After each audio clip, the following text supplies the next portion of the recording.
Hello, everybody. Welcome back to Reality Realnesss with 3 S's. I'm your host here, Chantele Francis, here with my lovely co-host. Today we have Tanya. How are you doing today, Tanya? I'm good. How are you doing today? I'm good. Do you know what? I'm really just enjoying The Bachelorette. As much it was really dramatic, we'll say, the first 3 episodes with Claire's season, I wasn't enjoying it. But it's just the Bachelorette that I want. It's a little bit lighter, even though there's maybe deeper things that are being discussed. I just find it's lighter, and I'm enjoying this journey a lot more than I was enjoying Claire's journey. What about you? I agree. I find I'm actually enjoying the cast a lot more as it goes. Like when Claire started, maybe because so much of the focus was on Dale and everything that was going on, I was like, this is a group of duds. But I'm actually changing my mind on that. Like, I think there are some actual good catches in the group, and we're getting to know them a bit more. They're growing on me. So I'll take it. Agreed. Well, if this is your first time on Reality Realness, well, then welcome. Please join us in the chat. We love chatting with you guys, especially about The Bachelorette. So today we are talking about episode 8 of Tayshia's journey. And so, like you said, that there's no more duds anymore, that you're kind of been changed. What did you think about this episode on a whole? On a whole, it was really interesting. Kind of had all the elements that I want in an episode, except for a rose ceremony, but we'll get there. We'll get there. But yeah, so a solid one-on-one, a very interesting group date. Just some drama that's happening. A little bit of everything. Classic ep, I would say. Yeah, it was a classic ep, except for the rose ceremony.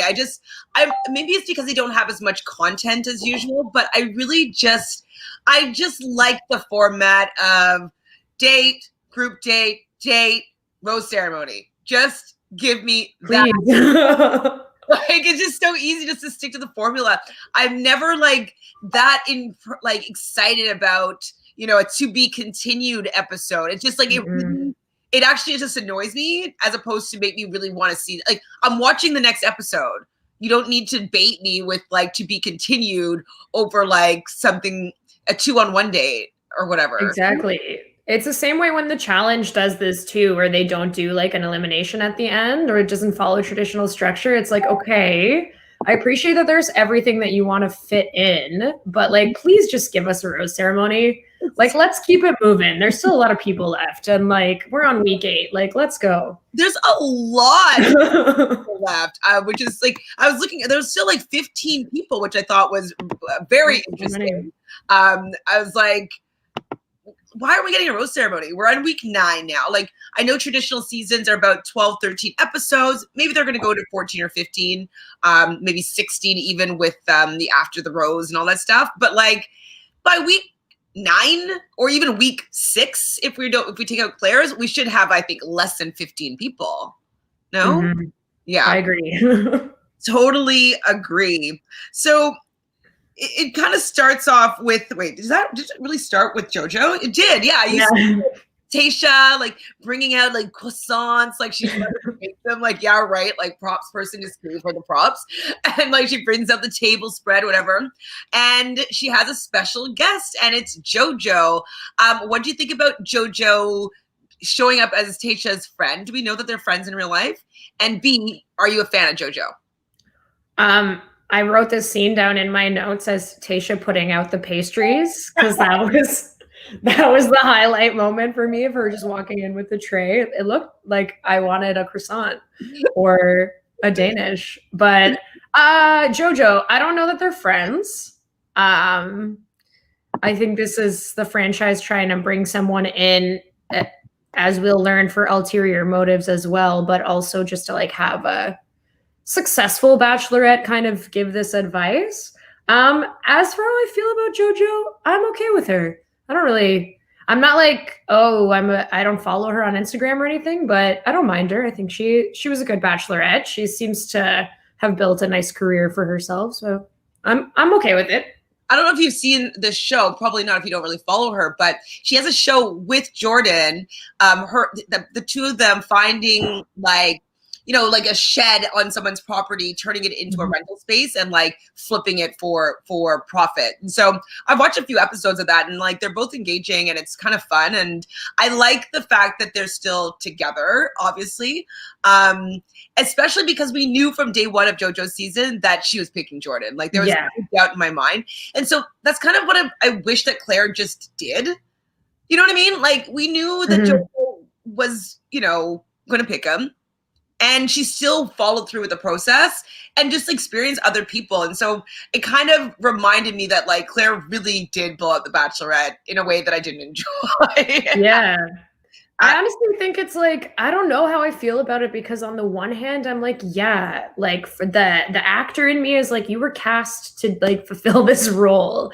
So obviously when you go in, like we've all met people before where it's just like, you know who you like. They probably know like the top like 2 or 3 guys pretty quickly on in the process, I would think. Maybe there's like some middle people that you don't know like how far they'll go, but I feel like you probably know who you like from the beginning. Most bachelors and bachelorettes say that anyways, so you just do the part. But on the reverse, I'm like, kind of enjoy when they stray from it. This just was not it for me. I thought this was what I wanted, but it was not what I wanted at all. Don't ask for these things, Tanya. That they gave it to you, and it was terrible. Oh God, so bad. Yeah, I mean, like I see where you're coming from as well. Like, oh, they found love right away, and they're not going to like lie and like. And I know that JoJo has talked about not wanting to watch back the season because she was in intimate situations with other men that were not Jordan, and so it became an awkward point in their relationship. So I understand that element of it as well, like not developing a relationship with someone else who's not going to be who you're planning on being with. I just wanted to see a journey, not like tunnel vision. That's totally it. I was happy that JoJo brought over champagne, though. I was like, JoJo, yes, bringing over the champagne in the morning with the pastries. I thought they had good chemistry when they were talking. They seem to like each other, but I don't think that they're, she's getting good advice from a friend. I don't think they've ever met each other before. No. It struck me as like their first time talking in person. Yes, but they seem to vibe, which was cool. Yeah, they made it work. So next scene is Chris Harrison showing up with the announcing of the date. So there's going to be 3 dates. There's going to be 2 one-on-ones and a group date, which is everybody's ecstatic about. And he introduces JoJo. And swear to God, he gave JoJo a bigger introduction than he did when Tayshia was entering the Bachelorette. He said 0 words to Tayshia, and JoJo has like a whole like announcement of like her taking over his position, his duties for the next couple of days or weeks. Did you notice that as well? Yeah, it was a lot of pomp and circumstance for her entrance. I guess they were just trying to sell it to be like, hey, it's JoJo. And even she was like, you might not remember me. I'm like, has it been that long? Like, I just don't think them have watched the show. Probably not. Like, these are all like people that have no idea what they're getting themselves into. It's true. It's true. JoJo has the date card for them. And it says, Zach, I'm looking for a man I could picture a future with. What did you think of this date with her and Zach? So I think the date concept was terrible. I don't know why they're always committed to doing these like bridal shoots, but I actually felt like it was just like so poorly put together. Everything, like the suit that Zach had on, the first one, the white one, was like so ill-fitting, not tailored. This photographer has been on like America's Next Top Model before and like very much a TV personality, and that's how it felt. But what I liked about the date were their actual conversations outside of the stupid photo shoot. Like their actual conversations or moments that they connected, I thought were really awesome, very strong. So I enjoyed the date. yeah, I enjoyed the date. I really enjoyed Franco, the photographer's short shorts and his, it seemed like pink loafers of some sort.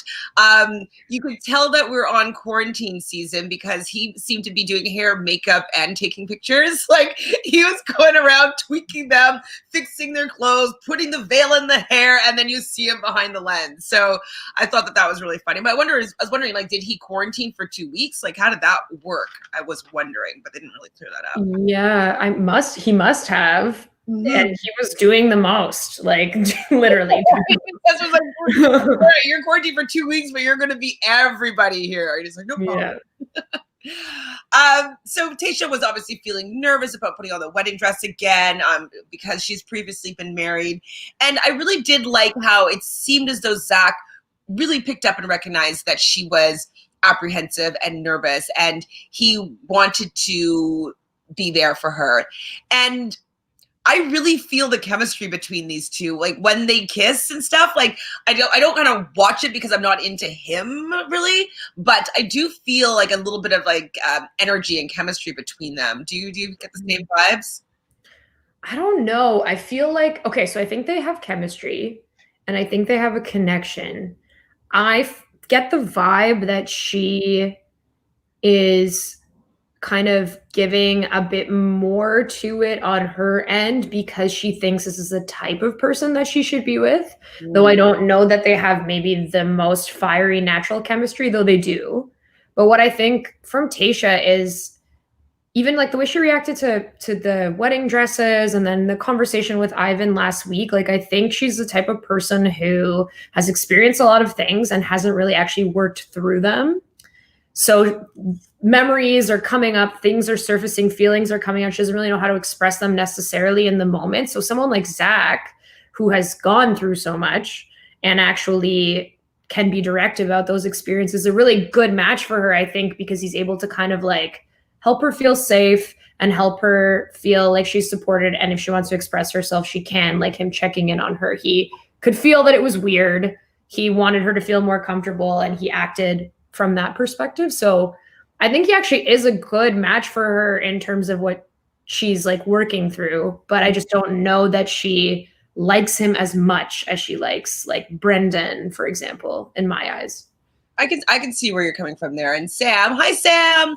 Sam says, I don't really enjoy watching Zach and Tayshia. It kind of feels a bit awkward. I do understand what you're seeing there, Sam. And I think it's what you're kind of pointing out there as well, Tanya, is that, you know, there is chemistry, but she's not fully comfortable with him. It's not the perfect, like the match that she would normally go for.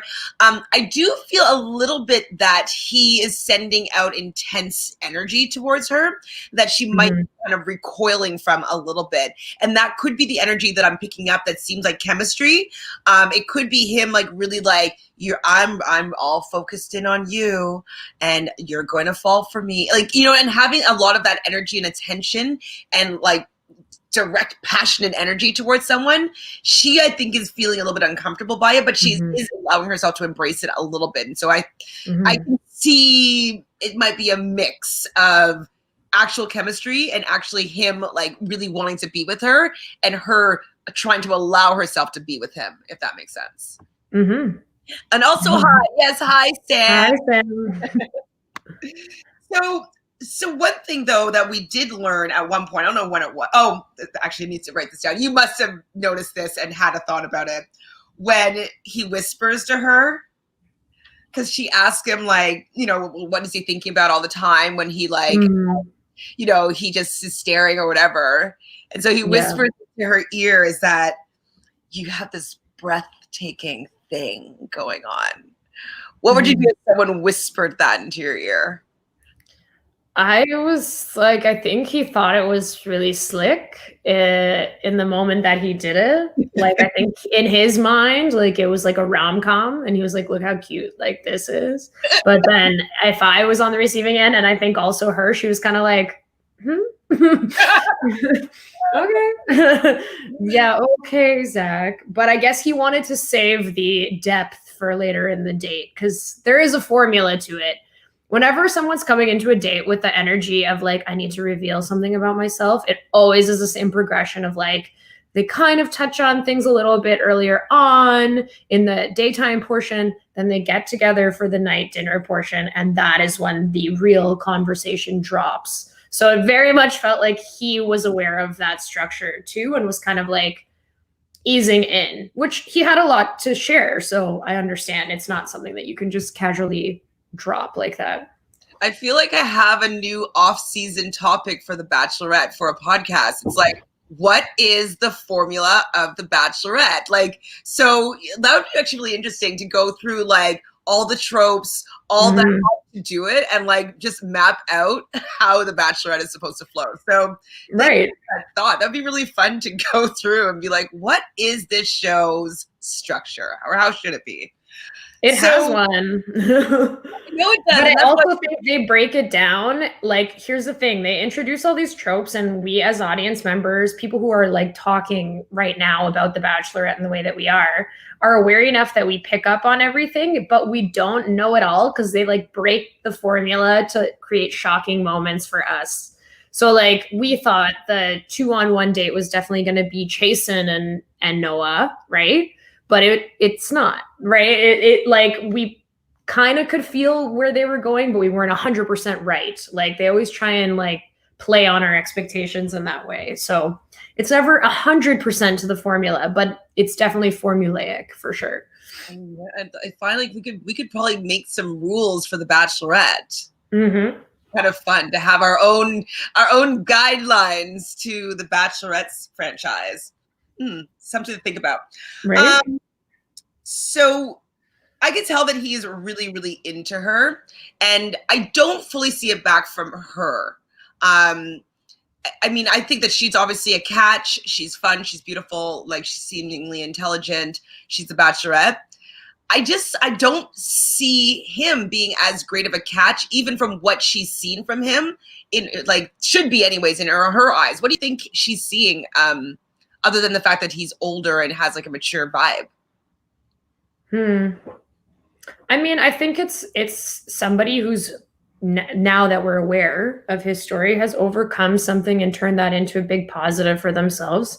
I think like he seems to be really articulate. He seems to be very aware and responsible and accepting of everything that he's gone through, which I think is very, very mature and like really hard for people, especially people who are overcoming addiction or anything like that, any type of traumatic situation. So I was like, I think he is a catch. I think it's just a matter of being in different places in life. Like, I just don't see them being aligned. I think she's really living up her life right now. And I don't get the sense that she's ready to settle down with somebody who's 37. It's not old, but I think for her, she's still like partying, having fun, like, you know, going on trips. She's in the beauty and lifestyle space. She's living that energy. And I don't know that their paths are necessarily aligned, though they could be a good match, depending on which way you look at it. Yeah, like maybe for like dating for a couple of years. Like, yeah. Lifelong partner. Yep, I hear you. Hi, Mary. How are you? So dinner time comes, and I mean, I think that they're being prompted by the producers to say like, "Oh, this is beautiful. This is beautiful," because it wasn't, in my opinion, that beautiful. Like, it had some colored lights, fixtures that were kind of modern, but it still had that resort 1990 resort red tablecloth, or like red decorative tablecloth over like the white actual tablecloth. What did you think of that? Would you have been impressed? Would you have been, oh wow? No, it felt very all-inclusive. It felt very all-inclusive 4-star experience to me. Not that beautiful. Like, you know, the dancers to come out and like do like the 90s. Yeah. literally. I mean, maybe that's gonna happen though, because like I'm sure that they have some of those staff maybe staying there, you know. Use what you got, people. Exactly. So they're using their resources that they have available at this time. So Zach does take this as an opportunity for him to go a little bit deeper within the relationship. She kind of asks him, you know, it seemed like there's more going on to you than you've really let me see. And so she asked him to go a little bit deeper, and he expresses that for when he in his early 20s. He definitely went into a dark place for about 8 months. But he was married, which I was shocked by. I didn't know he was married at all. And he had some sort of brain injury. I don't know if it was an injury or a brain. Did he get injured, or did he just have like tumor? He had a tumor, he said. Yeah. And within healing from that tumor, he became addicted to prescription medicine. And he went down in a dark path, and his wife at the time wasn't able to cope with that. And so she ended up leaving him. So what do you think about his story, how he shared it, and any thoughts?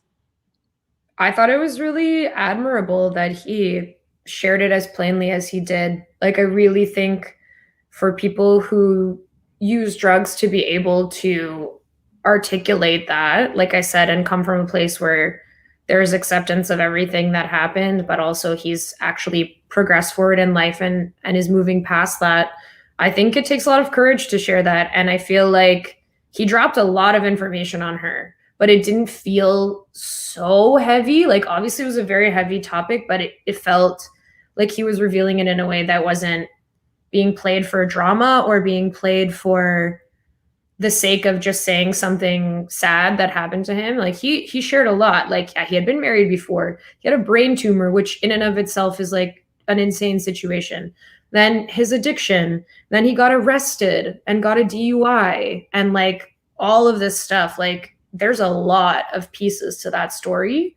But I feel like he was really articulate and let her in. And I think she also like really received it well and accepted it and didn't seem to be, I don't know, she just was like there for him and didn't comment on the circumstances, just accepted it for what it was. So to me, it was a really powerful conversation. I appreciated watching it. I'm glad it got the time it got.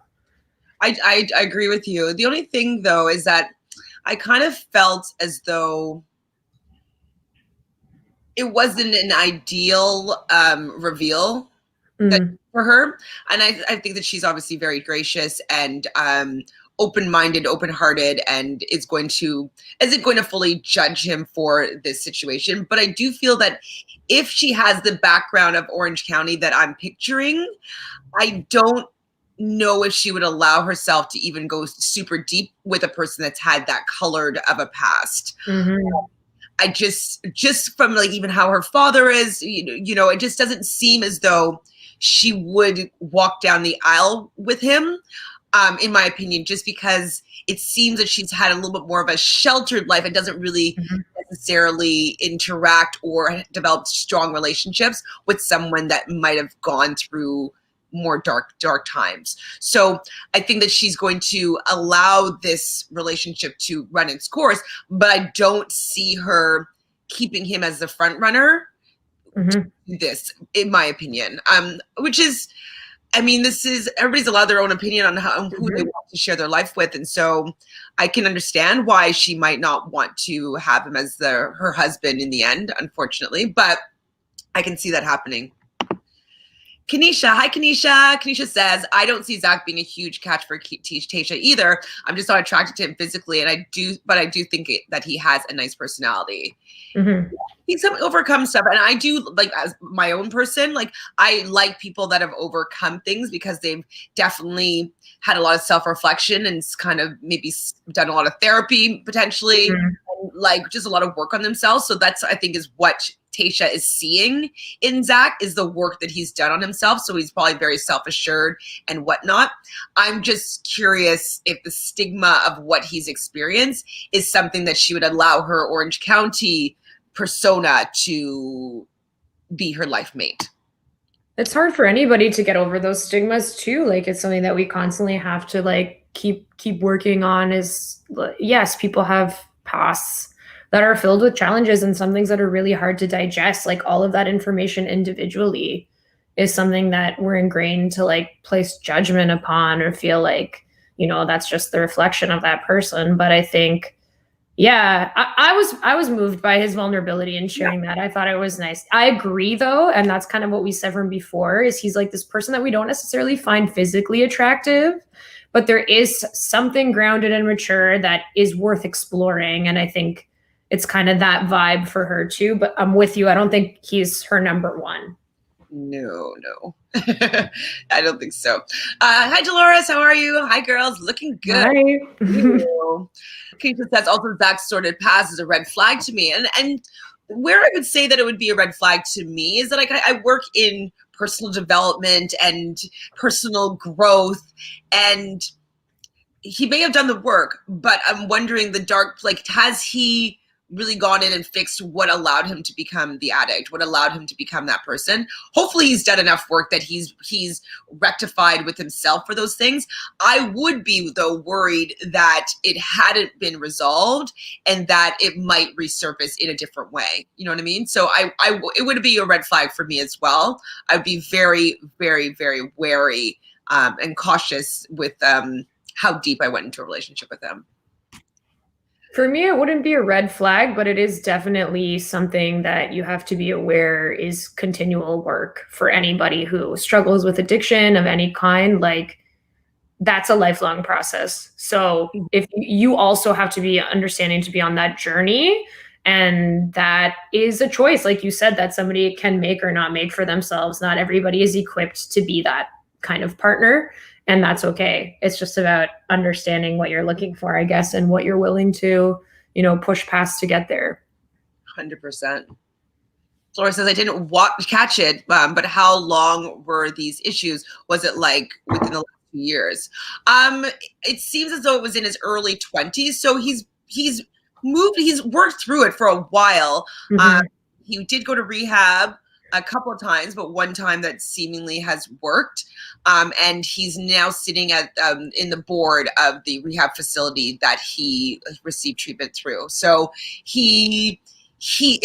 you're saying, it's an ongoing battle. And I think that he is also there as a support system for other people coming through. And so I think that that's also probably very helpful for him in his sobriety in that facet. Mm-hmm. But, it wasn't, I think it was a while ago when he became clean. Did it say, has he been sober for, say 10 years? Probably, I think maybe 8 or something, because he said the tumor situation happened when he was 23. Mm-hmm. So if all that started then, and he's 37? Is he 37, by the way? I don't know. I'm just throwing that number out there. 37, I don't know when his birthday is, but. Something along that line. So it's been a while. Yeah, I would assume when he last went to rehab. Around 10 years is what I'm guessing. Sam says, same. I wouldn't feel comfortable knowing that there could be a relapse potentially. I think is what he meant. Mm-hmm. It would be on my mental health, since I would care so much about that person. And that's the thing too, is that I would be worried that there'd be a little bit of emotional manipulation. Not that he would do that, but when you get your feelings involved with somebody that might be going through something like that, it becomes worrisome. When are you being the enabler? When are you? And so, mm-hmm. As you said, it would be a lifelong journey to be on that ride with them, because knowing what your role is and your feelings would get involved. It just could be something that you might choose not wanting to do. So I totally understand. Mm-hmm. He doesn't choose to be with them in the end. Hi, Brazil. How are you? Team Brendan, know you. Brazil. Surprise. Sora says it sounds like he took ownership for making bad mistakes, bad choices. Yeah, he did. Absolutely. And I think that how he shared it wasn't in a way that made her feel uncomfortable.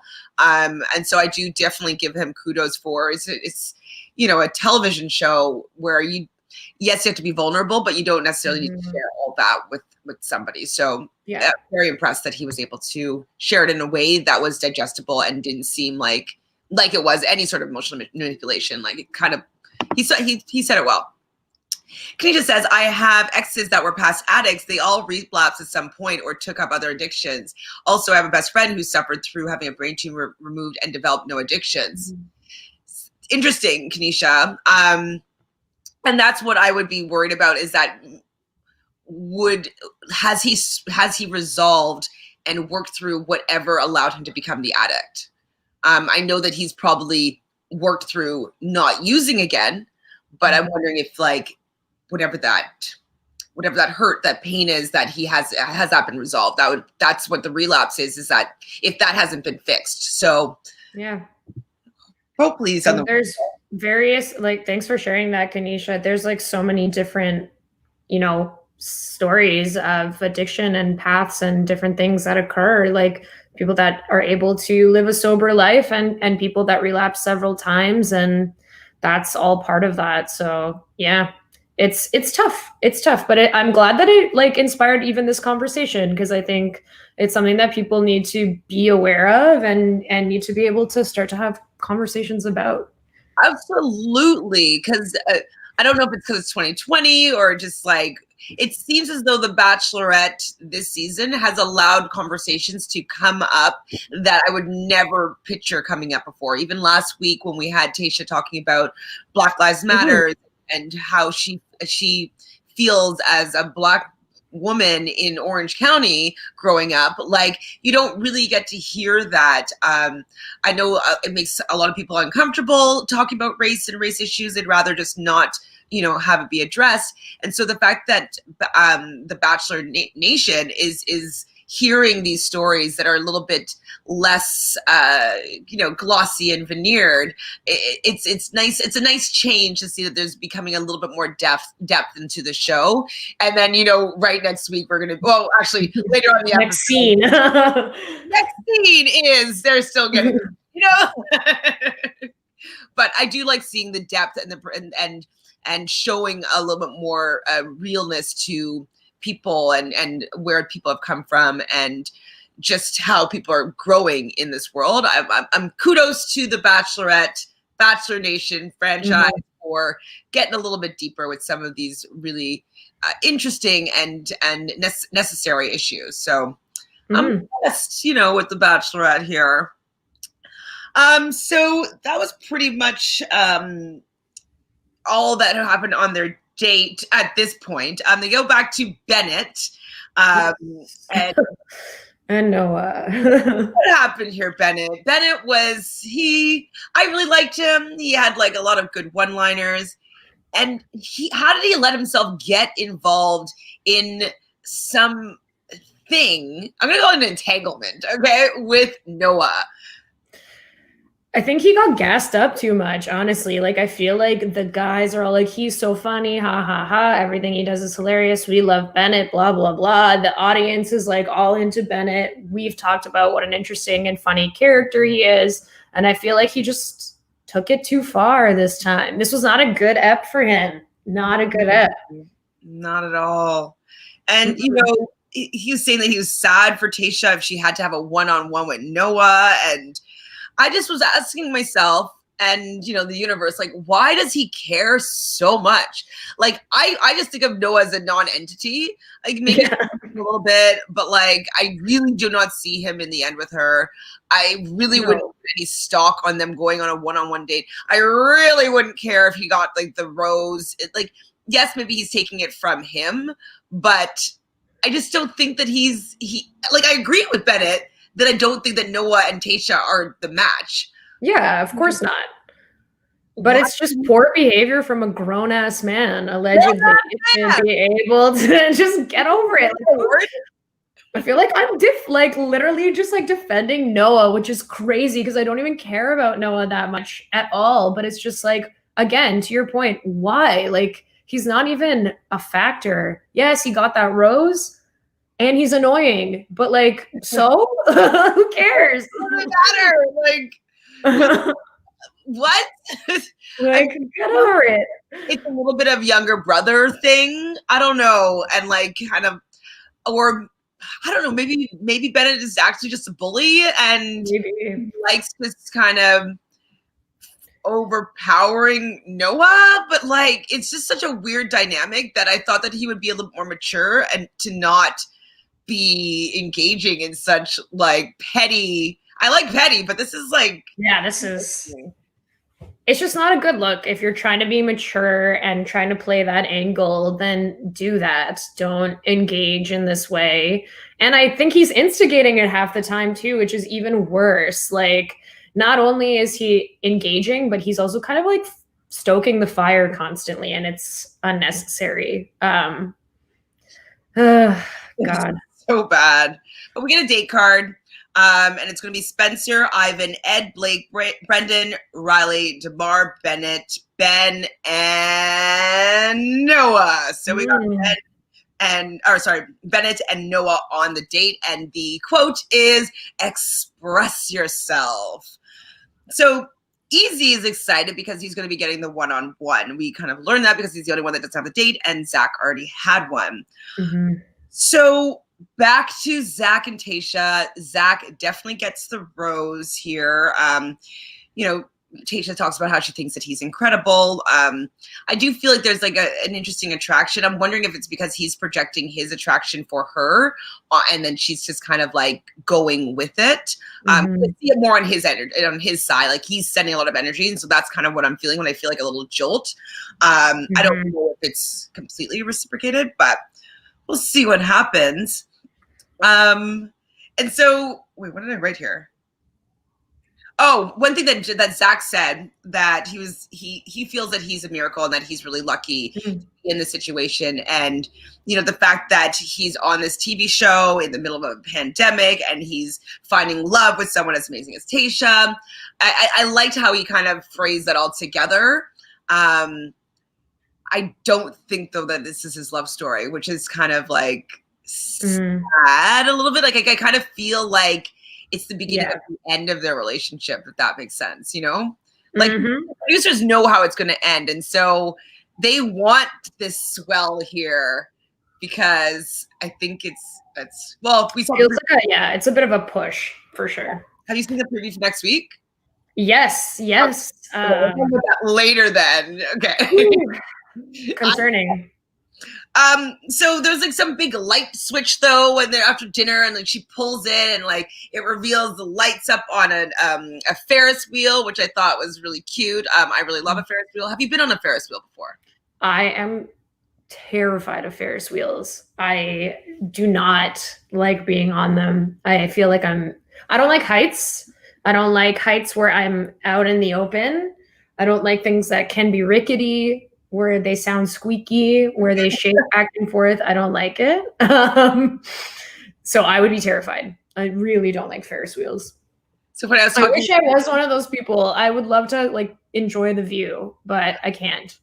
I'm sorry. I love Ferris. I love riding. I don't mind heights. And I was talking to Michelle though about roller coasters and stuff like that, and she told me about a time with you and her on that, and that she was like, it was like the worst experience of her life.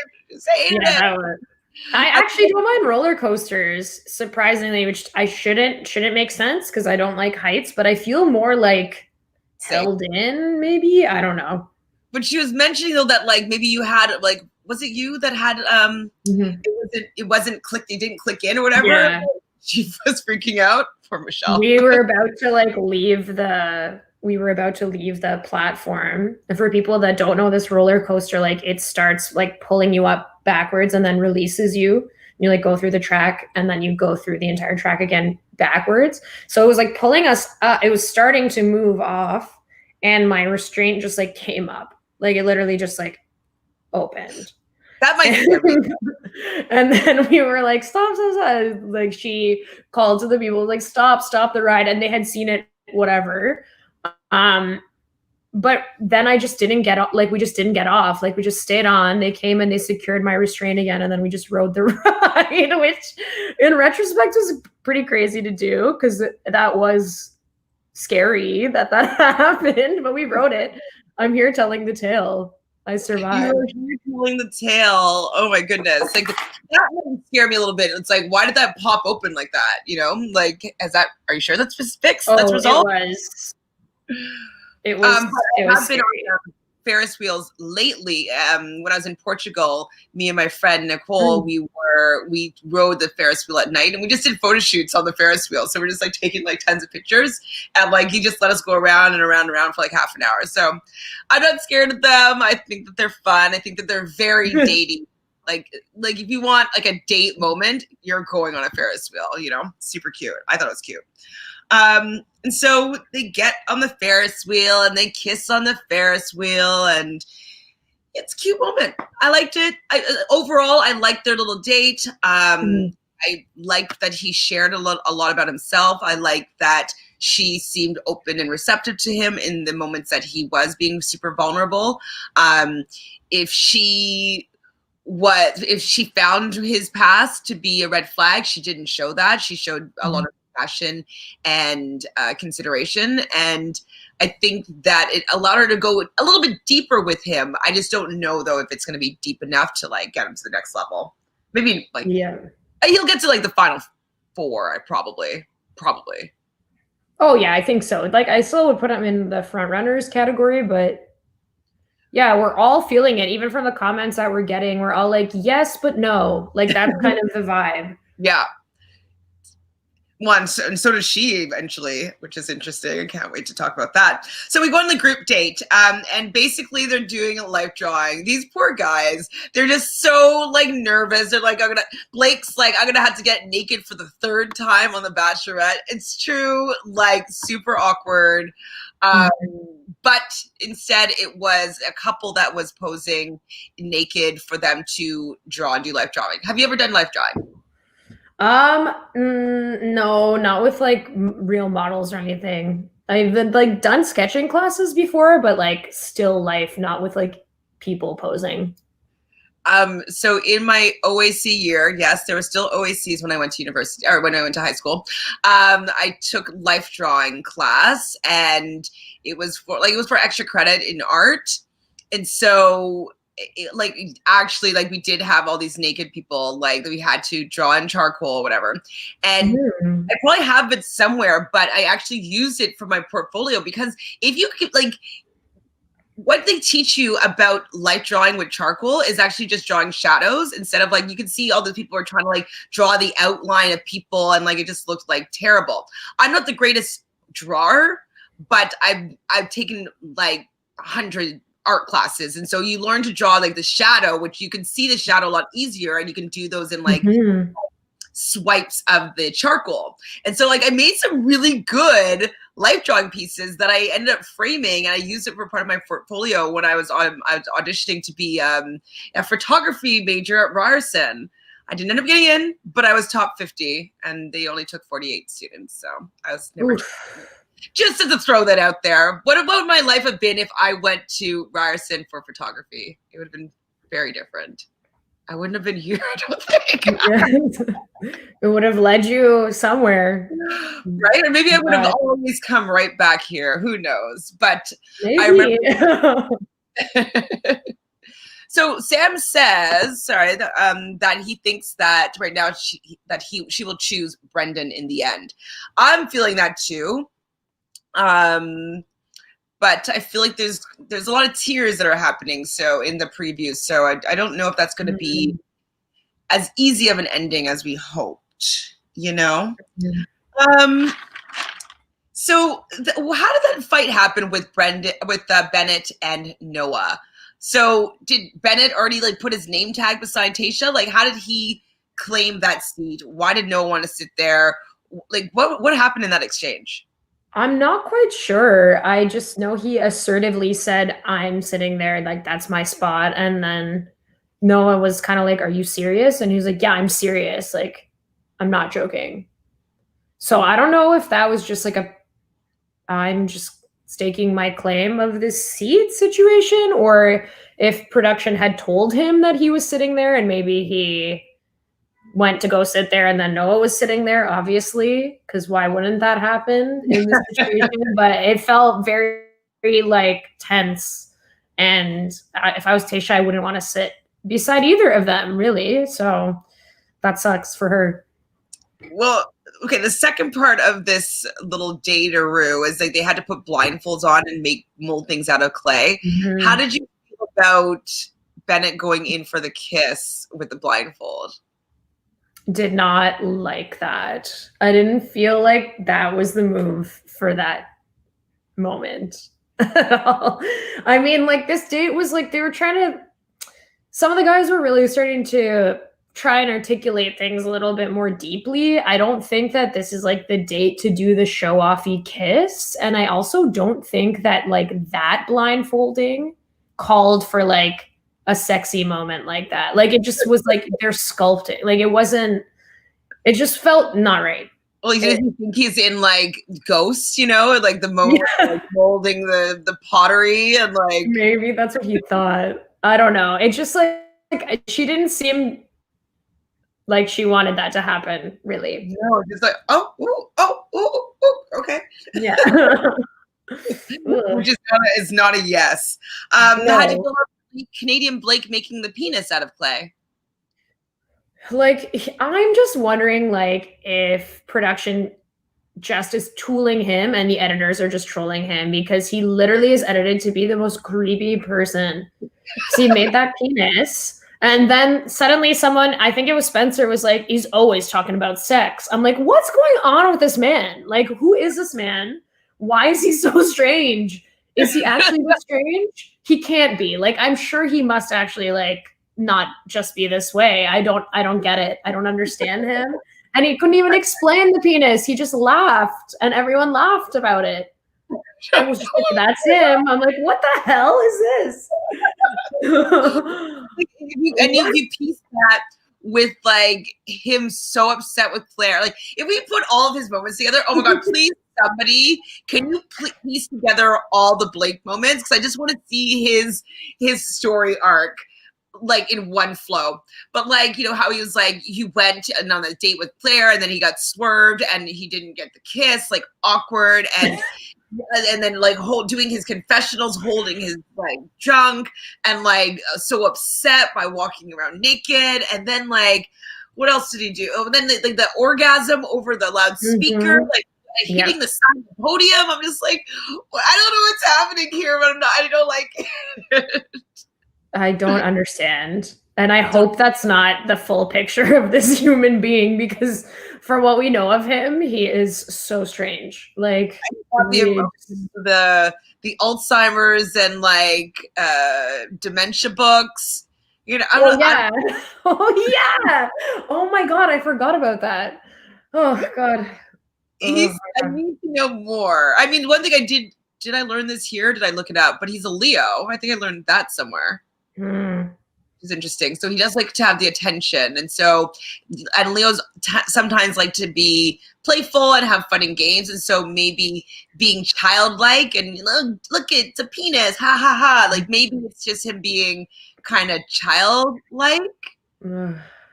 I think maybe he just like, maybe that's where his mind went and he just sculpted it. And I don't know. I don't know. So I can't with him. Does his 3 like estates that he lives in or whatever, how much of this was truthful and how much was it like Bennett must know that he's going to be leaving soon and he's going out with a bang? Yeah. I think like it just highlights to me that we don't actually know anything about him really, because he's talking about these estates and playing up this bougie character that we have seen throughout the season. But then later in the date, I think it was the exchange of them being like, do you know how to spell privileged? Haha, whatever that stupidity was. And afterwards, him being like, I actually haven't lived a privileged life. And it's like, okay, tell me more about that, because that's actually what I want to hear, not about your estates or your Harvard degree or whatever. Like, as funny as that can be, like at a certain point, you have to let people in a bit, right? And especially on this day where everybody was doing that, it just stands out as so contrived and like him playing a character. And I do think he has been playing a character, because that was a moment I was like, ooh, what happened? Go on, Bennett. I'm here, I'm listening. Like I want to, like, because I was liking Bennett up until this episode. I was giving him doubt, like, that like he's not only like this, you know what I mean? Like we knew that. And so I was really hoping that we were going to like peek behind the curtain here and see a little bit more about him, but he didn't really reveal anything. And so I was disappointed that it was a wasted opportunity. And I think that she didn't say anything about it, but she probably recognized that as well, that he, out of everybody, did not really go a little bit deeper, and she didn't learn a little bit more about him. So bad move, Bennett, since you should more moves, not there. So Ben is really like nervous, apprehensive, doesn't know if he could do this. I'm like, what's his problem? So he doesn't reveal yet, but we just see him going through some really deep thoughts, and like I'm like, what is it? Like, what's this? What is it? What is the thing? We see Brendan. I thought Brendan had a good idea with his picture frame, and he turns it sideways to leave room for Tayshia. I thought that like someone must have helped him with that, because that was pretty smart. That was, yeah, I wrote down Brendan and the frame, very smooth. I thought that was like perfect level of corny for this, but that was thoughtful enough. I was like, okay. Brazil, were you just loving that picture frame? Just be like, oh, Brendan. And so Bennett ends up doing the needlepoint that we're talking about, and he doesn't really reveal anything in the needlepoint. Ivan talks about fear of losing his father and has some puzzle pieces. Blake does turtle doves and talks about like there's a little bit more depth that we see with Blake, that he came from maybe a broken home or had a lot of maybe conflict within it, and so maybe he's used to making the jokes and making light of situations, especially when he gets uncomfortable. So that's kind of what I took away from this whole date, maybe about Blake, was that he may not have learned how to handle his emotions in a mature sort of way. So that's what that said to me. I don't know. And Riley, as much as like I really enjoyed what Riley kind of shared, it seemed to me a little bit too much of a closing statement in the courtroom. You know what I mean? Like saying the right things. You talk about his mom, called him and they had a conversation. He wanted to have quality time with his family. Like that's where he was coming from. But I didn't feel it. Did you connect with what he was saying? Like I connected by hearing it, but like not through how he was revealing it. Yeah, I agree kind of with your read on it. I'm like, well, appreciate the share. Like that's actually, because I think the prompt was whoever opens up to Tayshia the most gets one-on-one time. So that's obviously going to be interpreted in a lot of different ways. I think his interpretation was like, let me share like, this impactful story and a little bit about my life, which was clearly very emotional for him. But it did feel very TED Talk. Like it felt very like next slide. Like it felt. Yeah, with you. It's like, true though. It didn't have the emotional impact of somebody sharing something. It seemed like something prepared. And I don't know. I think like because they all kind of tried to be really vulnerable in this portion of the date, after a while, it kind of reminded me of like being in theater school and like having classes where everybody thinks like shares something about themselves. It almost becomes this like one-upping of traumas and tragedies, or you kind of feel this pressure to share something dramatic because that's what everybody else is doing. So I think like he wanted to share it, but maybe that would have served him better in a conversation with Tayshia, though obviously it takes a lot of strength to share that. It just felt very much like we're all doing this, right? Like we're all just going deep. So here's my deep moment. And it just didn't have the same impact for me. I totally agree, especially because they've not had that many deep moments. And so it just seemed like I was very proud of him for opening up and sharing more than he has so far. But it just seemed, like you said, like the TED Talk, like the next, like it just seemed I don't know, not real. Telling a story, a fictitious story that has impact, as opposed to telling a story that impacted him. You know what I mean? Yes. Then I just wrote in big block letters, cringe. Why do you think I wrote cringe, Tanya? Why do you think I wrote cringe? Are you writing that in response to Ben's interpretation of opening up? That just might be it. You are onto something here. It was so cringe. I'm like so confused by how I feel about this entire situation / like how I feel about Ben, period. Like, I just like, I'm so confused about a lot. I think maybe he's just got a lot repressed and doesn't really know how to express himself. And he said it was hard for him to express himself that way. So I feel for that, but oh God. I imagine if someone else had done the strip down, it wouldn't have been received as positively. Like, it might have been seen more as a move that someone was making for drama, but because he did it and the way it was received, it seemed like the other guys were also like, wow, as opposed to talking shit. Something, I don't know, maybe it was a light bulb moment for him. I'm not quite sure why he did it. He said it was to let his guard down, literally. Okay, I would if I was there, I would have also walked away. I don't know what I would have done. Well, you talk about theater school, and so you probably, I don't know if you did this or not, but like there was always that person in class that wanted to do the naked scene, be like completely raw and removed and like just like there and just like owning it.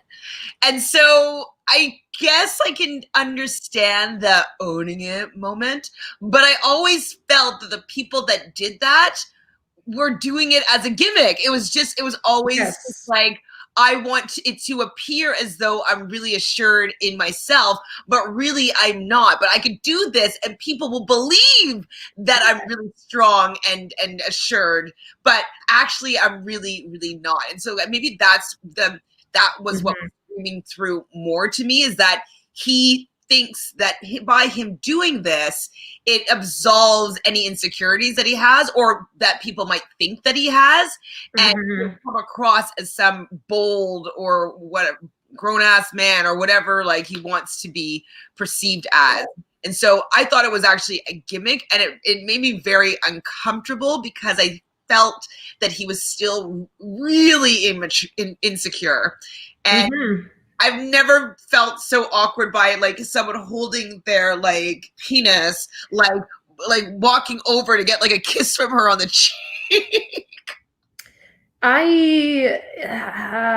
Like, that's what I mean. That's how I'm feeling about it. That sound I just made. I feel like also now that we know a bit more about his story, which we can talk about, that is a big thing for someone to do if they have struggles with eating disorders and with their body and insecurities. Like, that is a big deal. So I do appreciate that. That being said, I felt like it was more for his liberation as opposed to for her benefit. You know what I mean? So if it served him to like, have this cathartic moment, I'm happy for him. But if like you're doing this for Tayshia or to open up, it didn't feel for Tayshia. It felt very much like this was his moment for himself.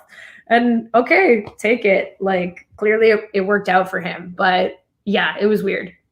It was weird. And I wasn't expecting it at all. No. I thought he was just not going to do it or something like that. And like, then she pulls him aside and then they have like a little conversation and he, reveals something about himself. Like, I thought that that's what it was, how it was going to be.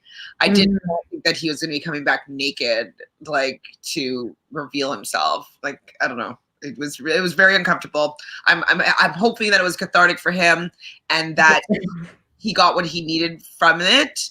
But as a viewer, it didn't land well for me. So I would assume it didn't. I mean, she claims it landed well for her, but it must not have. She also left after everyone was done to just like go cry and like breathe outside, which would be like the most real reaction, because you're just like, this is a lot. First of all, like a lot of emotion from people, and secondly, just a lot of everything. Like, I just need to walk away and just like process and return once I've done that and taken that time, because that was a lot, all of it.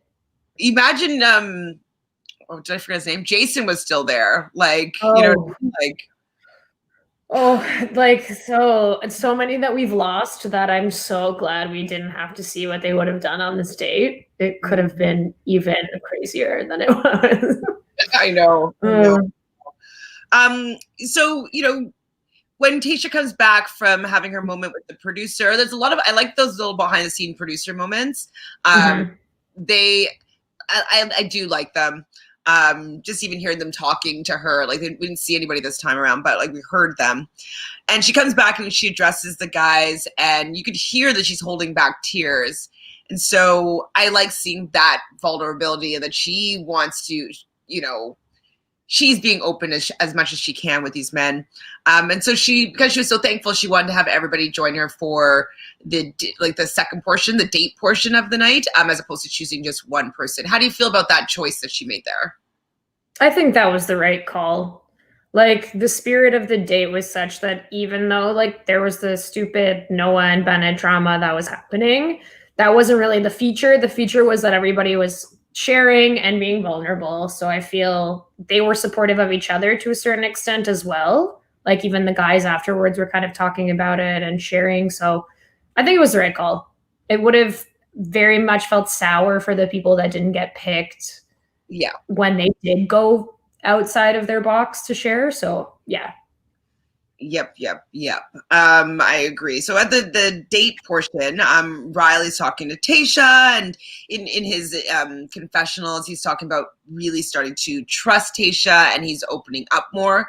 So I think that's good. I think it's just good for Riley in general. I feel like he's very closed from my perspective of him. And so I think that him opening up, hopefully, because I don't think that she's going to pick him, I hope that it doesn't make him close off again. Like, I hope that like a growth for him to start just being a little more open just with relationship in general. But so I liked seeing that from him. I thought Ivan was really cute, and she really liked his puzzle piece that in the photo that she got to go put in. Brendan, I said that she really likes him, and I think she does really like him. There's something sweet about how he speaks to her that I'm like, oh, that's really, like, he's so sweet. Like, I like the energy that he puts off when he looks and talks to her. So I do like them together. Okay, Brazil, I like them together. We knew you'd come around. I mean, I know, I always liked him. Yeah. I'm just apprehensive, Just apprehensive. And I mean, we have reason to be, given, again, the preview for next week. Oh my God, yes, exactly. Oh my God, 2.5 pages of notes. What else happened? So Ben was with Tayshia, and Ben had their little moment together. And wait, sorry, what? Oh, Zach read it. Okay, hold on. Pause. I couldn't read what my notes said. So the date card comes. So they cut in between the night portion. Zach reads the date card. It is for Easy, and it says, "I hope you aren't afraid or aren't scared of falling in love." So this was the precursor to the Easy date. Now that we know what the Easy date is, are you scared of haunted houses and the paranormal? I like haunted houses, and I like ghost stuff. Like, any of that stuff, I really enjoy. I'm scared when I do them, but I don't know. I like that kind of activity. Me too. Do you like horror movies? Yeah, I do. I watch them like seasonally, I would say. I don't watch like horror movies all the time, but when I'm in the mood, usually in the fall, then I will just like go ham and watch a bunch. But it's not like my go-to genre, but I enjoy. Like, I like a thriller. Like a thriller, psychological thriller, I'm always down for. Do you have a favorite horror film, or one that like actually scares you? That actually scares me. I don't know. It took me like 2 years to watch it, but I recently watched Us by Jordan Peele, starring Lupita Nyong'o, and it was incredible. And I like psychologically very scary, and I couldn't stop thinking about it. And then also Midsommar. I don't know if you've seen that with Florence Pugh. Also an excellent horror movie. But when I think of movies that scare me, I go back in time to the original Nightmare on Elm Street. Mm. That is so scary to Classic. me. Classic, terrifying. Also, The Shining, keep it classic. You know, when I think that is a possibility of it being able to happen, that's what usually scares me the most. The Exorcist, pretty scary as well. Poltergeist, I watched that when I was really young, and I was like, oh my God, I'm going to be behind that TV. It's so scary. Yeah. But I haven't seen the new ones that you're talking about, so I might put those on the roster for taking applications for winter boyfriends. So I'll watch these movies with anybody that's interested together and watch some horror films. So it's getting cold outside in Ontario, and so if you would like to join me on my cuddling and horror movie watching of the winter, please comment below. Just kidding. So, well, not actually kidding. So Ben and Tayshia are still on their date, and she really hasn't felt this way. He hasn't really felt this way before, and that I think is troublesome for me. Like, it's okay to not have been in love and felt this way before, but there's something. Brazil was saying it herself, and I don't know if you were mentioning it as well. There's something that's off about him. Like Brazil, I think, was saying that she thinks that he may be a cheater or something like that, or a player. What do you think it is that's off about him? Like, do you think that he might have been working through his body dysmorphia, that like he hasn't actually been in relationships, and so he doesn't know how to actually be vulnerable, and that's what we're seeing as maybe being a player, that he's guarded and reserved? Like, what? I don't know what's going on here fully. I think it's partly that. It's partly that where maybe like having had the body image issues that he had, and like feeling like whatever, he said that he was overweight before, that people, you know, made fun of him for his weight. And that was something that really struck. I feel like when then you have like a physical transformation, it's kind of hard to reconcile attention from people, because you're always thinking about the things that you felt before. So like everything changes stupidly. Like when people lose weight, suddenly people treat them differently, which is so messed up. But this is something that happens. So I think part of it is like reconciling that.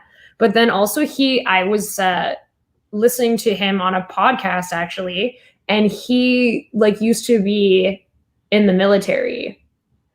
And I don't know if he revealed or talks about that on the show, but I think he probably is just like someone who struggles with communication from past situations, everything, and like has a hard time articulating it in the way that this show needs you to articulate it.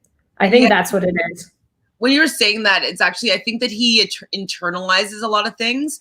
And, you know, he's probably, when he was overweight, and he was probably had a lot of negative thoughts going on in his head, and he probably internalized a lot and didn't share how he was feeling a lot. And so that's probably a way that he was able to cope with what he was going through. And so maybe, yeah, that makes a lot of sense, that also being in the military, like, it's not really like, hey, let's talk about my feelings here about like, you know, it's definitely regimented in a way that I don't really know and understand. I've never been in that environment, but from what I gather from it, you know, you're being yelled at or like told what to do, and it's very strict. And so it doesn't really evoke, I would say, emotional intelligence and how to deal with your feelings, especially if he hadn't resolved them. He didn't mention if he went to any therapy or whatnot to move through the bulimia, but now he's working in fitness and health and stuff. And so I'm wondering if that just maybe is a transference of whatever the deep-seated issue was. So it's a little bit, in my opinion, kind of similar to Zach, a red flag. I'm just not sure if they've done the work, that it's not going to be expressed in a different way later, you know? And honestly, eating disorders, it's the same thing as the perspective with addiction, where something that he's going to continue to work through for his entire life, because things don't just go away like that. You have to rewire the way that you think, and that's not easy to do. But I will say, we really don't hear men speaking about their eating disorders. And that was also very refreshing to get that on the show, because a lot of men struggle with this as well. I just know in conversations that I've had with people in my life. And I'm very transparent about those things too. So like it's come up with me, but I feel like men don't share it. And we need to kind of normalize that conversation as well, because again, it takes a lot of courage to let people know about that, and to let people know about that in like millions of people that are watching a TV show. That's brave. So good for him. Brave, absolutely. I do hope that this whole date was really cathartic, as I've been saying, for him. Able to get some healing, instead of it being, because I felt with the Jason date that it was a bit detrimental to his health and his growth, because she just kind of left him open wound, and now he's gone back in the wild, you know. Yes. But I feel as though there is a little bit more completion, I feel, with Ben's expression here, that hopefully that whether or not she chooses him in the end or not, it won't be damaging to his growth. So I agree with you. I agree with you there. It could actually really mess with him if it doesn't work out the way that he wants it to, which is kind of a bad place to be. Because I don't think he's necessarily like the winner, but he's definitely in the conversation.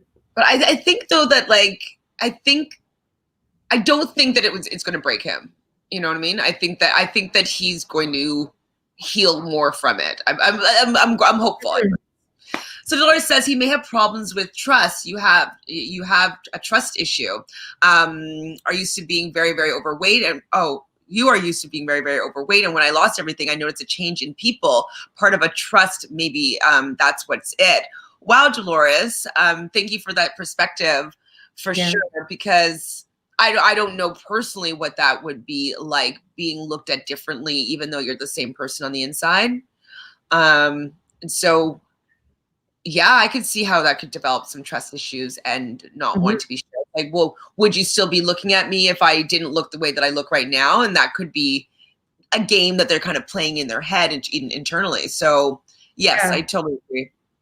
Or what's real, like this life that you knew before or this life that you know now, because you're still the same person, but your appearance has changed. Why are people treating you differently, and who can you trust, and why can you trust them? Like, absolutely. I think that's all in the mix of that conversation for sure. So Ben gets the group date rose. I pretty much felt that that's the way that it was going to go. And so, yeah, I wrote down so maybe he's not a player. Maybe he's just been really insecure and not really willing to open up, just from what he's gone through. So I'm hopefully optimistic for Ben, but I don't see him being her fiance. She does have a physical connection with him that is obvious, but yeah, I don't know. Like, again, top 4 material in my eyes. Who do you think is your top 4? So we got Brendan, Zach, Ben, Ivan, and Ivan. Yeah. I think really those 4 seem to be in a good position. But things can change. For some reason, they're really trying to throw a late Riley storyline in the mix here. What's happening? Like, okay.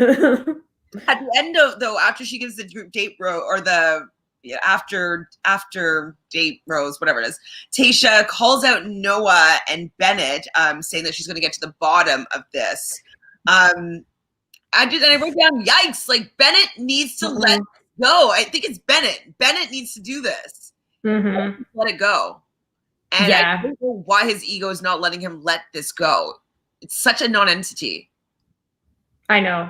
I think they're both annoying, and it's at the point now where even the other men are like, this is annoying. Like, both of them are annoying. It's not even a sides thing. It's just this is ridiculous. Yeah, I'm over it. I was hoping that it was going to be resolved this episode, but nope. They want to drag it on for us. So the haunted house happens. Tayshia wants to hear Easy scream. She does scare him pretty well. I didn't really watch this whole date part. I just was like, oh, they're just, I was listening in the background, them screaming and running away from this. And there was kind of like a note about some lore that was happening with the property, which does make things a little bit more scary when you can put a story like, and her unborn child still live in this house. So I thought the creativity level here for, the production team was great. Just making something out of this property.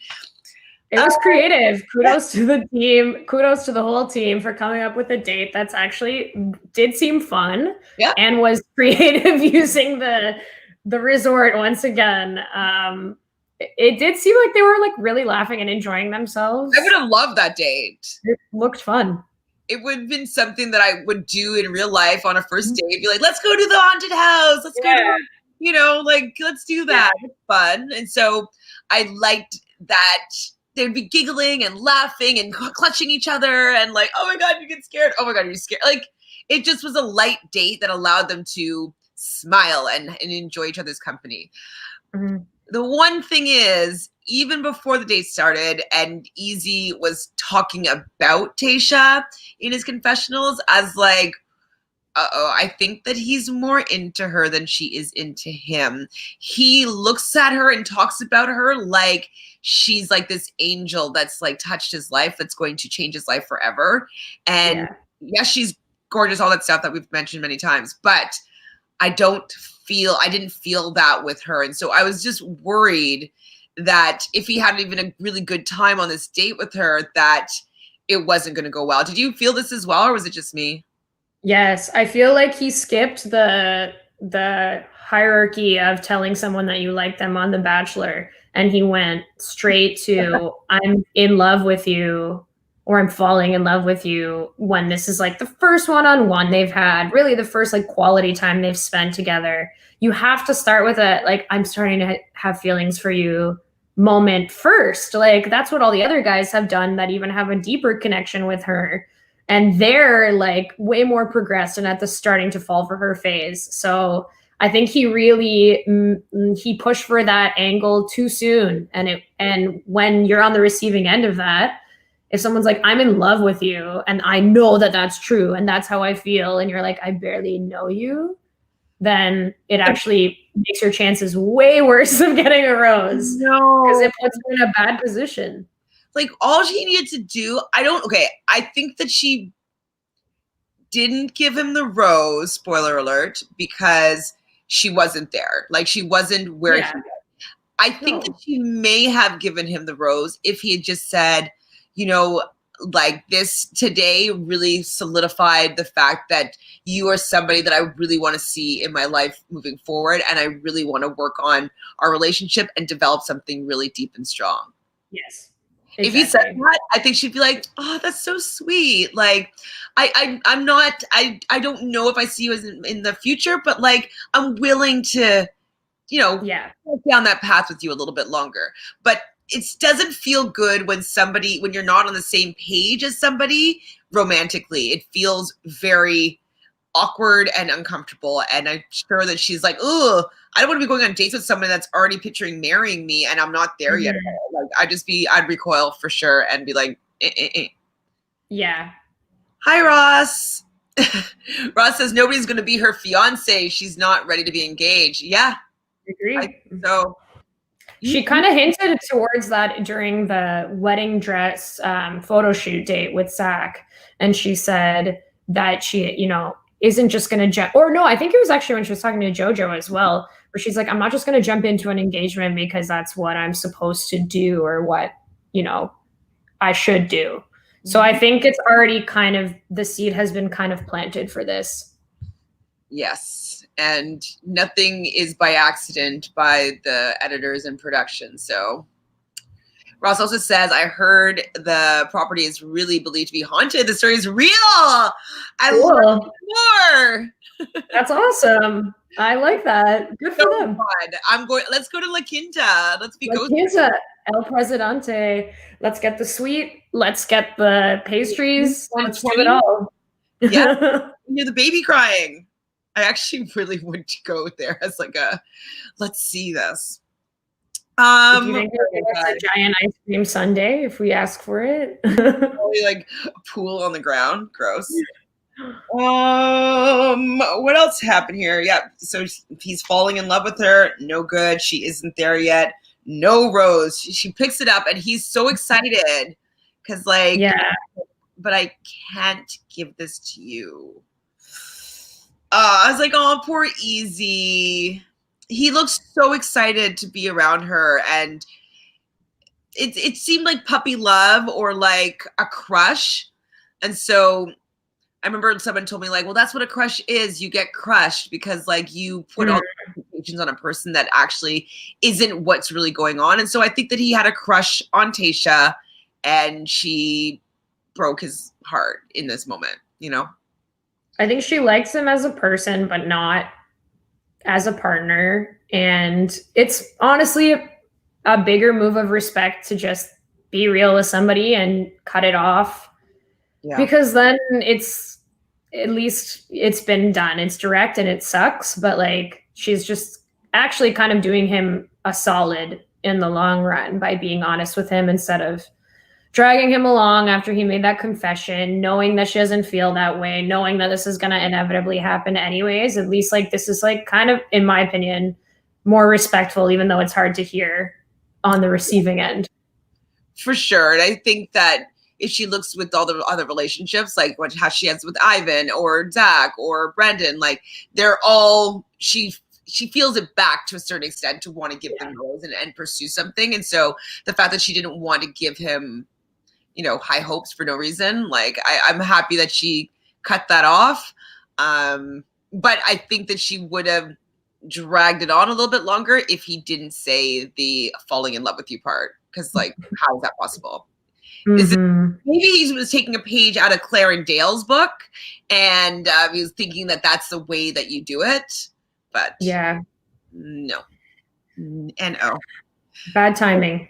She's feeling really bad, obviously, about sending people home and hurting people. And I think that that's what I would hate the most about being the Bachelorette, would be sending people home. It's just like, well, you know, I'm not into you, so next.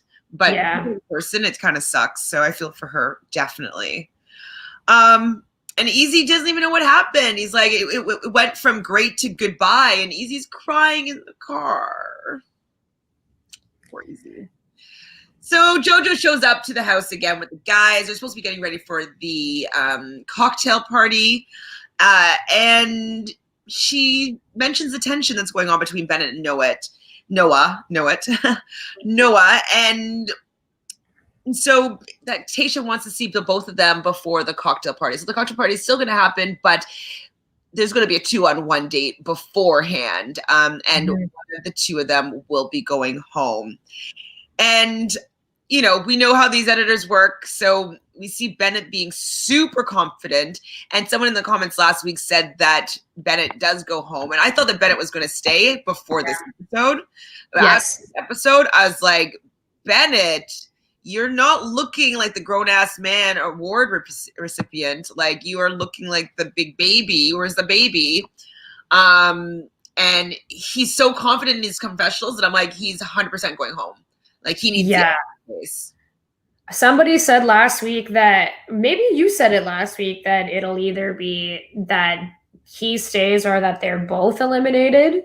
I still think that's on the table. Like, we know that they can't both come back, but she also made it seem like the behavior period was ridiculous between both of them. So yeah, knowing what we knew last week, I agreed. I was like, oh, Bennett will stay. But now knowing what we know, he's totally dead in the water. Like, there's no way.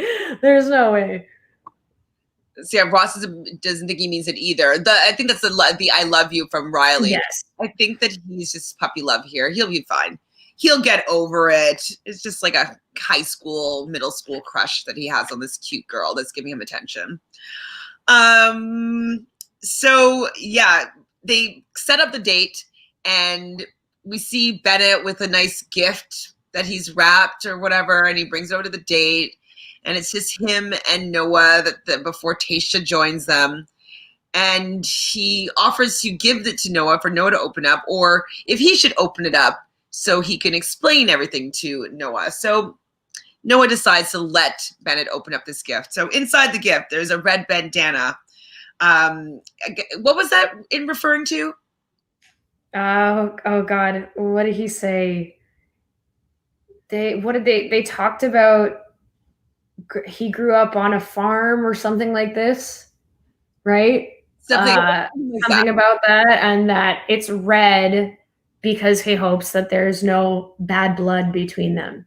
When really it's red because that's the bandana the producers could find on the premises. But sure.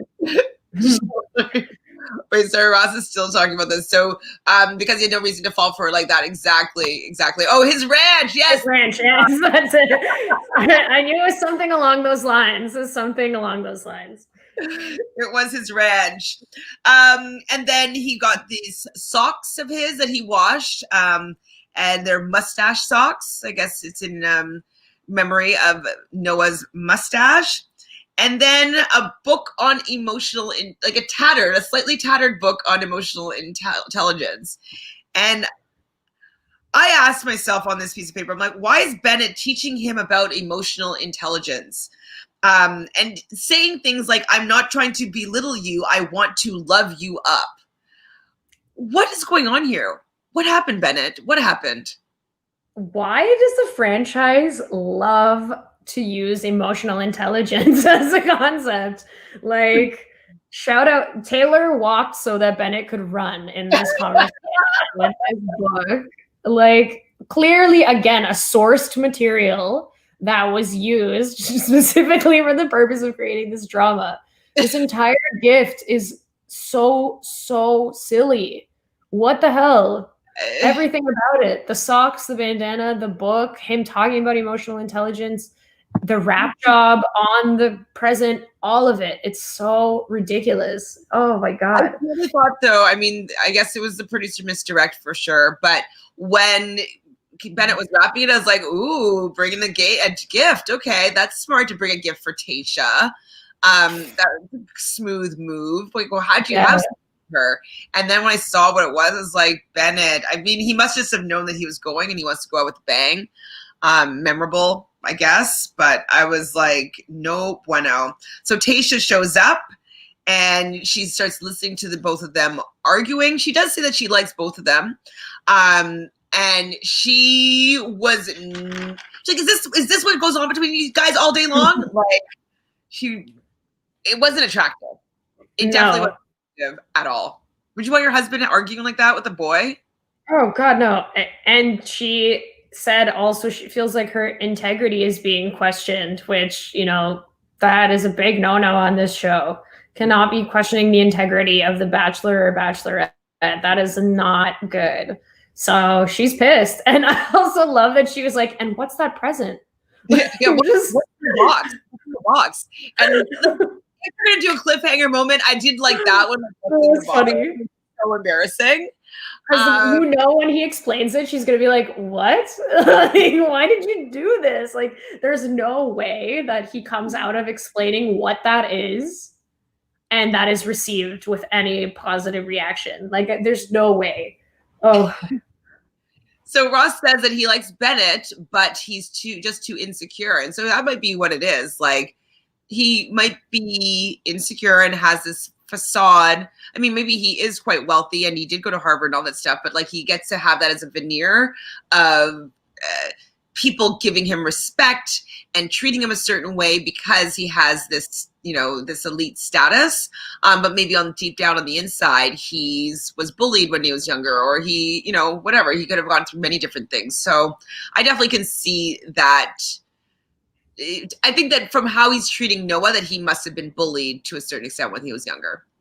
It's definitely stirring something up in him that is not positive. So whatever that is. Well, that's pretty much what went on in the episode. Hi, Sam. So Sam says, I mean, you think that because he's older, he would have had more maturity? Absolutely. But I don't think he's needed to. Because he's been able to fall back on the fact that he has money and he could do like all these fancy things, that it didn't it didn't allow him to need to have any depth in his personality because he could just floss all these fun things. So his money allowed him to feel like, oh, like he's so spontaneous. When really, like, no, he just can afford to do something spontaneous. Like, I think that he's been able to hide a little bit of his insecurities because of the fact that he's made a name for himself or has some social status. So, yeah, he's probably very insecure. He probably was bullied, and this is probably the first time he's being confronted by stuff, that hasn't been worked on yet. So we saw the preview for the next episode. What do you remember and gathered from how it's going to shake down next week? I wrote down 2 things. First thing, Zach cheating. Second thing, Brendan timeline for proposal ? So those 2 things were definitely what stood out to me in the preview. Yeah, gonna be a rough go for some of these front runners next week. I think so too. And one thing that Tayshia I hope we overhear her saying, and it's like a voiceover, is that it basically she alluded to it being the second red flag. Like it was like, another thing that she has to deal with. Because why didn't he mention that when he was on that first date with her? You know what I mean? Like the time, I think, because like she was being very sympathetic with like what he's gone through, the fact that his wife left him, whatever. There's probably a deeper conversation that they had that we didn't see all of it. I wouldn't be surprised if she brought up when she was married and that her partner did cheat on her, whatever. Like it might have been the only time where she would have been open to hearing that. You can't say, like, hey, I was a drug addict and, my wife, and I was married and my wife left me. And then the next week be like, oh yeah, and I cheated on her. You know what I mean? And also it seems like it's in the context of like a lie detector test or something like that. That's bad. Yeah, it does. So I think like he's in a position where he has to be honest about it because obviously like you can't lie or else it'll say that you're lying or they're going to make it say whatever they want it to say anyways. But the point is he clearly like answered the question honestly and that has sent a red flag to Tayshia for sure. And yeah, true. Like, I don't know when that comes up.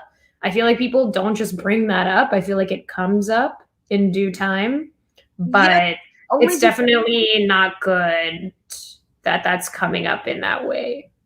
I just feel as though the moment would have been when he was being vulnerable and talking about his faults in the relationship. Yes.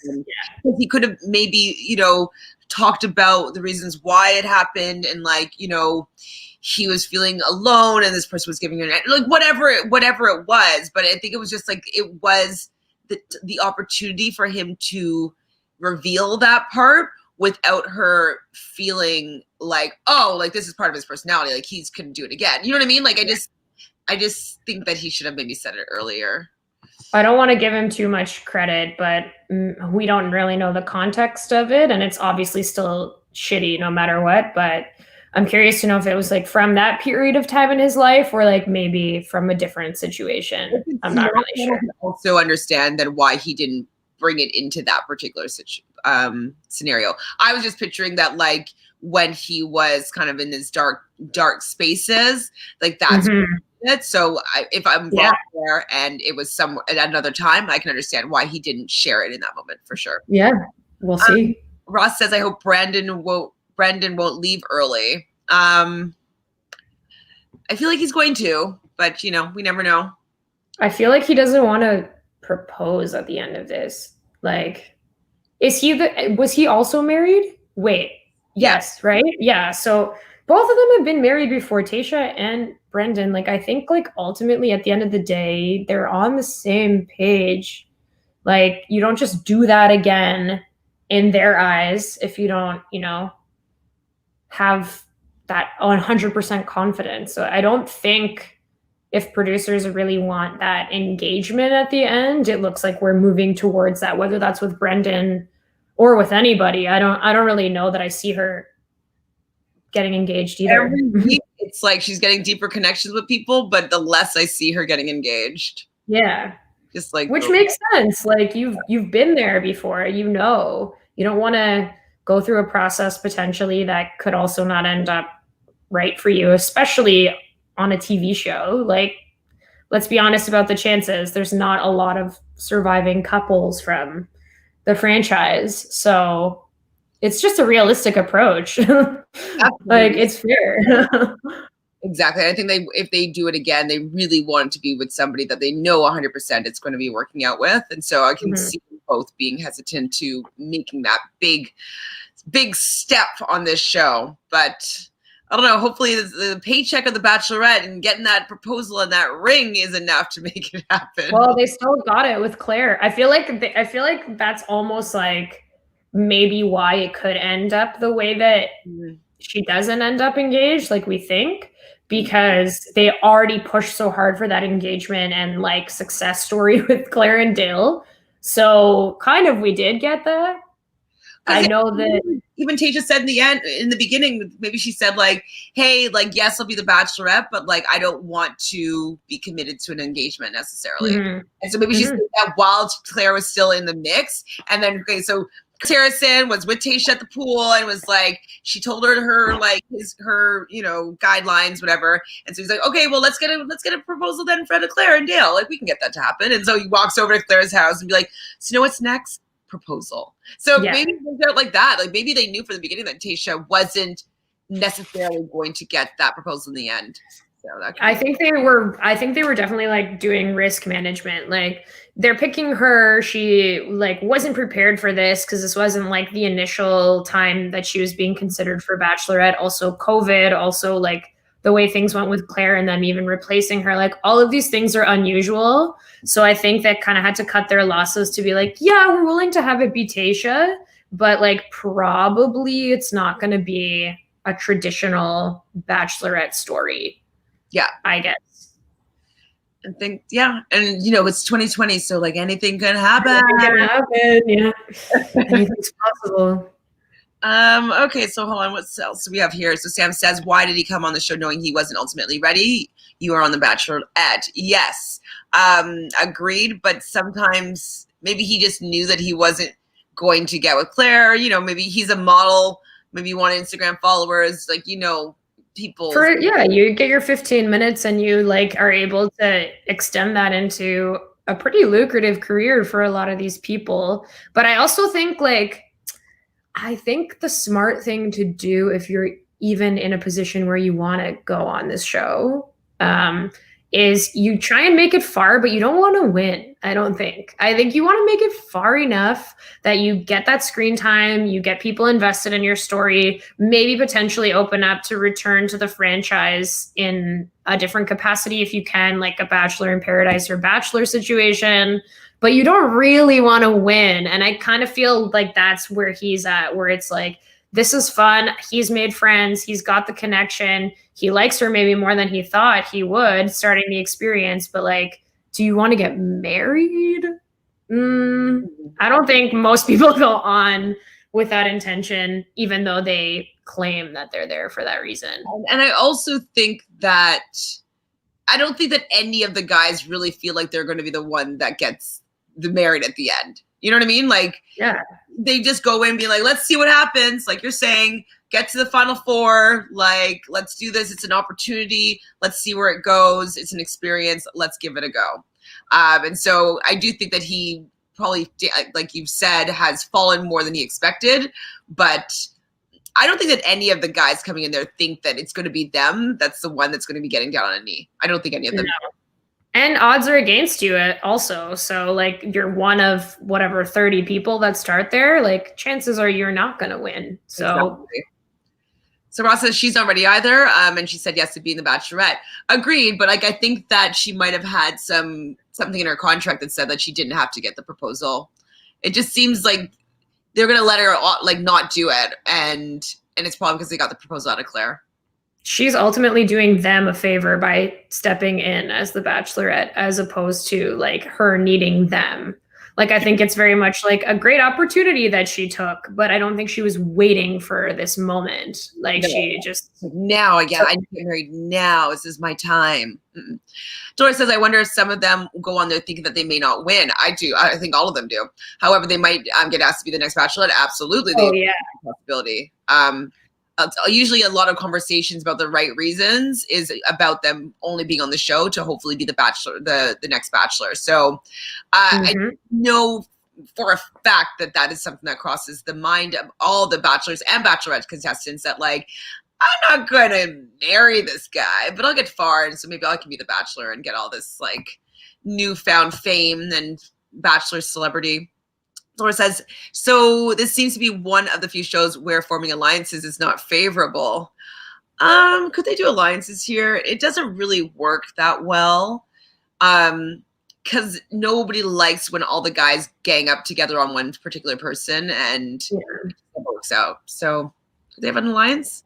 You just don't really, like, there's no advantage to having an alliance really, other than like having a friend that you can like trust, I guess, throughout this experience, which must be something that is a big deal because nobody knows what it's like to be on it unless you're on it. I'm sure that's like a shared collective trauma that everybody that goes on this show experiences.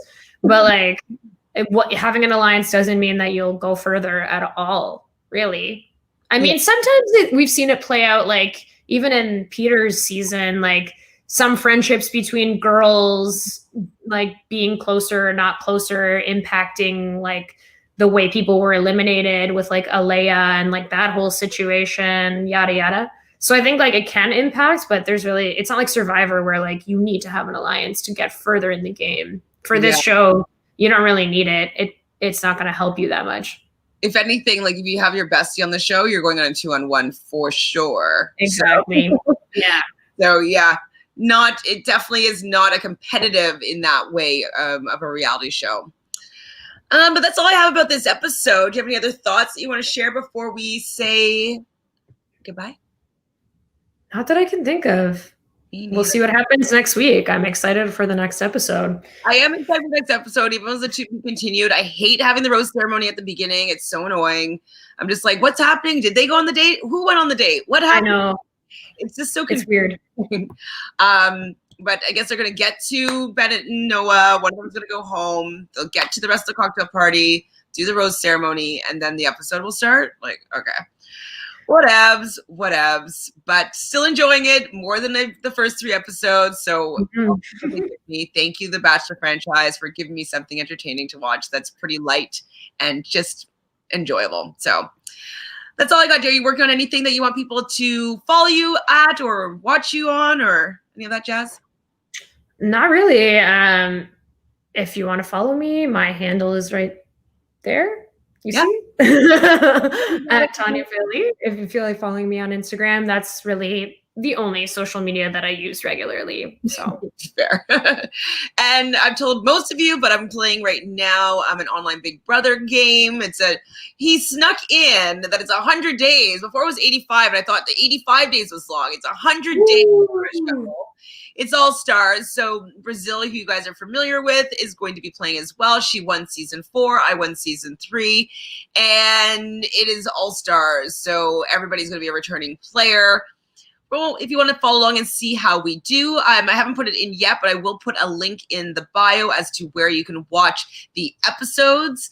And then I have Nick and Lindsay, who played last season. Nick, who is a friend of mine, and Lindsay, a new friend, is going to be covering weekly recaps and exit interviews of each evicted house guest or those that decide that they want to come and talk with Reality Realness. So that's something that you can follow along with if you're looking for Big Brother type content. I'll put the link in the bio later or in the description box below. So other than that, I don't know, that's it. Bye. Bye.